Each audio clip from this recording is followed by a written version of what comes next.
Ingenzeka ukuthi ngethemba ukuthi nephile kuzo zonke indawo la kuzofunya khona le video indaba ke zingezinhle sithi-ke Usizi umakhelwane edlwengula umfundi wamucwiya isitho sangasese.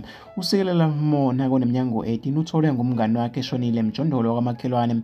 Umlomo wakhe ke ubumnyama isitho sangasese kuthiwa ke noma ke besingasekho sinqunyo ke ingxenye. Kuthiwa ke umfundi obenza ugrade 12 inhlangano noma ke inhlanganiso high school kwelokishi ke iKhayelitsha site C kuthiwa ke waphuziswa kutshwala obufakwa kwezidakamizwa esithile ngabalisa kababili abangomakhelwane bakhe bamdlwengula beshintshana ngaye base ke bemshuphula noma ke bemnquma isitho sakhe ke esangasese. Kuthiwa ke amaphoyisa abopha kabalisa ababili abafica ke emjondolo kodwa ke badedela ngenxa ke yobufakazi obungaphelele. Wengenza kwethu izokuyindaba ethanda ukuthi zibe buhlungu kanti abantu baphawuleka nje ke enkundleni zokuxhumana. Ngomunye uthi ke ningafica abantu ke nomzimba womuntu oshonile wabulawa buhlungu kanje bese ke kuthi ubufakazi aphelele hayi ke bazobaleka ngoba ke badedeliwe. Nangomunye uthi kanti kumphakathi awubanqumngani ke amapipi ke kusabhekwa ke ubufakazi. Wengenza kwethu ngifisa ukuthi ngizuvo lwakho nombono wakho ukuthi wena ucabangani ngalolu daba.